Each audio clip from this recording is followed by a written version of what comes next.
Les armes antiques, ces armes que seuls les plus grands de ce monde connaissent. Personne ne connaît leurs emplacements, ni si elles existent bel et bien, ou ne sont que légendes. Leur première mention est faite au chapitre 117. Elles sont au nombre de 3, sont des armes capables de détruire le monde et dont le gouvernement et certains pirates cherchent à s'en emparer pour leurs propres fins. Leurs noms sont Pluton, Poséidon et Uranus. Les armes antiques ayant un lien avec le siècle manquant, le gouvernement mondial essaiera d'empêcher quiconque de les chercher, car ils craignent que la connaissance de ces armes puisse entraîner une guerre mondiale. Cependant, cela n'a pas empêché des membres du gouvernement mondial, comme Spandam et l'ancien Shichibukai Crocodile, tenter d'obtenir l'une des armes pour eux-mêmes. Les noms de ces armes antiques se rapportent à des dieux de la mythologie gréco-romaine. Poséidon, Neptune chez les Romains, est le dieu des océans. Pluton, Hadès chez les Grecs, est le dieu des enfers, et Uranus, Uranos chez les Grecs, est leur grand-père, le dieu du ciel. Les noms des armes antiques pourraient également se rapporter aux 3 dernières planètes du système solaire. Neptune étant le dieu romain correspondant au dieu grec Poséidon. Mais ceux qui ne savent pas, c'est que ces armes, seules 3 personnes peuvent les contrôler. Et c'est de ça que nous allons parler dans cette vidéo.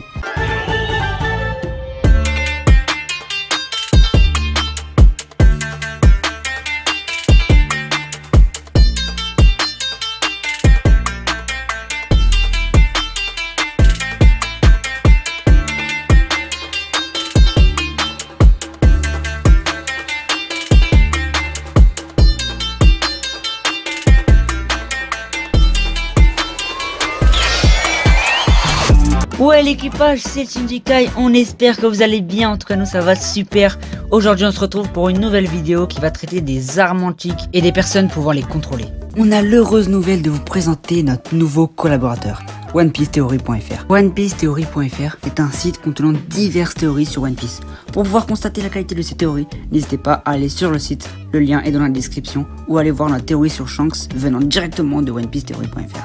À présent, place à la vidéo. Dans un premier temps, nous allons vous parler de Pluton. Pluton est un navire de guerre très avancé, capable de destruction massive, surnommé le plus redoutable navire de guerre au monde. Tom le qualifie de plus terrible monstre de l'histoire de la construction navale. Construit il y a très longtemps à Water 7, le cuirassier est capable de détruire des îles entières en un seul coup. Et on dit qu'il dort quelque part au royaume d'Alabasta. Le poneglyphe trouvé dans le mausolée par Nico Robin indiquant son emplacement. Cette dernière a menti à Crocodile en lui disant que le poneglyphe ne racontait que l'histoire d'Alabasta.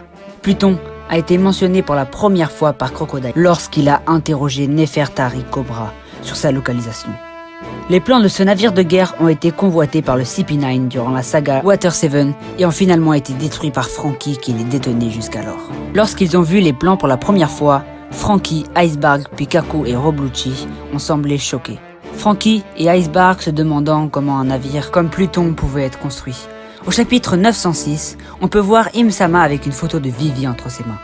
Il tient aussi une photo de Shirahoshi, qui elle est une arme antique. La photo de Shirahoshi se trouvait par terre plantée par un couteau.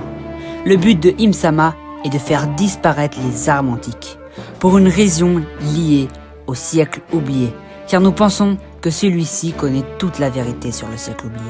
Shirahoshi étant une arme antique, Poséidon, Im aura pour but de la faire disparaître, comme montré avec le couteau qui transperce la photo. La photo de Vivi, elle, ne fut pas transpercée, car Im-sama voudrait l'utiliser pour pouvoir trouver Pluton, ou du moins ce qu'il en reste. Car oui, Vivi est la seule personne qui peut trouver Pluton. Elle est liée à lui, comme les rois des mers et Shirahoshi.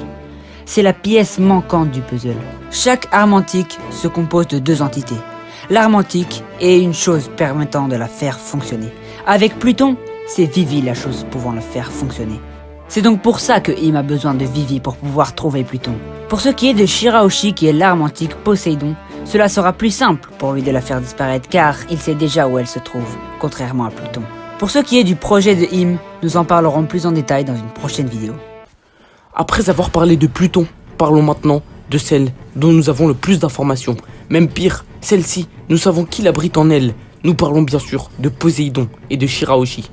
Poséidon est une arme antique vivante. C'est en réalité la princesse sirène de l'île des hommes poissons qui reçoit, une fois tous les quelques siècles, le pouvoir de parler et de contrôler les rois des mers. La princesse Shirahoshi possède ce pouvoir et l'a totalement éveillé durant le combat opposant Luffy à Oddie Jones. Les rois des mers sont maintenant soumis à Shirahoshi et font partie de sa force. Ce don est le plus dangereux du monde car dirigé inconsciemment et à de mauvaises fins, cela pourrait causer la destruction du monde par le roi des mers. Mais souvenez-vous, lors du chapitre 650, Robin discutait de Poséidon, entre autres Shirahoshi, avec son père Neptune. Neptune lui demandait de ne pas parler de Shirahoshi à quelqu'un dans la crainte que le gouvernement et les pirates décident de la chasser. Mais nous le savons, toutes les choses que le gouvernement craint le plus sont les armes antiques, car véritables armes surpuissantes capables de détruire le système en place en une fraction de seconde. Il pourrait se mettre en quête de tuer toutes les personnes pouvant les contrôler, comme Vivi, à qui un événement majeur, plutôt mauvais, est arrivé lors de la rêverie. Le gouvernement pourrait donc recommencer, et va le faire assurément. Nous l'avons vu avec les agissements de Im lorsqu'elle avait les affiches.